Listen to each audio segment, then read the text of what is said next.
Mafhungo nga Rotshidzwa Maremba.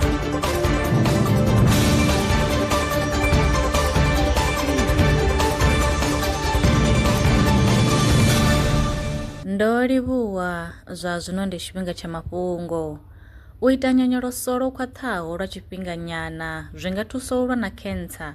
Vhasedzulusi vhona uri u ita nyonyoloso lwo khwaṱhaho lwa minete ya 10 zwi bvisa mulokhili zwi tshi ya malofhani. Izwi zwi nga thivhela u aluwa ha sele dza cancer ya mala.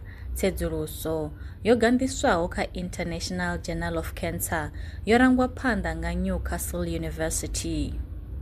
Kha ngudo ntswa yo anḓadzwaho kha dzhenela ya BMC Medicine, vhorasaintsi vho wana uri u dzula tshifhinga tshilapfu kha mupe wo tshikafhadzwaho zwi nga fhungudza mbuyelo dza mutakalo dza u ita nyonyoloso. Tsedzuluso yo ḓisendeka nga data u bva kha vhathu vha milioni 1.5 vhe vha ṱolwa lwa miṅwaha i fhiraho 10 kha mashango o vhalaho u tshi katela UK, Taiwan, China, Denmark na United States.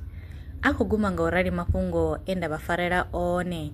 Arali vha na mafhungo ane vha tama ri tshi a tevhelela kana wa sala murahu, vha nga ri foinela kana vha rumela mulaedza wa WhatsApp kha nomboro za 083 316 0190 kana 083 861 2263. Nṋe na vhone kha ri ṱangane mafhungoni tshifhingani tshiḓaho.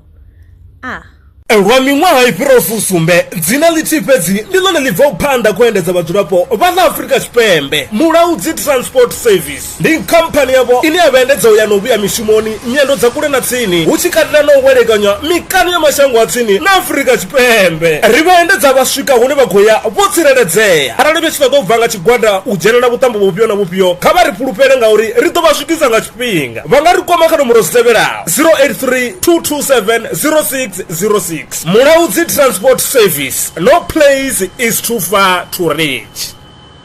Zwino ri tshi khou amba vha nga vha sa ḓivhi uri masheleni a u tandulula thaidzo ine vha vha nayo vha ṱo a wana gai vha songo tsha ṱwa vha tshi renga nga ṱhoho lini. Valrun Brands i hanefha tsini na vhone ri ḓo vha thusa u bva kha 500 u swika kha 4000 randa. Riṋe ri khou ṱoḓa tshiḽipi tsha muholo, khophi ya basa, 3 months bank statement na proof of residence. U bvapo tshelede i khou ṋamba ya dzheniswa nga murahu ha zwiminetse nyana. Kha vha rumele WhatsApp zwino 072 019 5843. Valrun Brands ndi vha hadzimiswa masheleni vho ḓi ṅwaliselaho.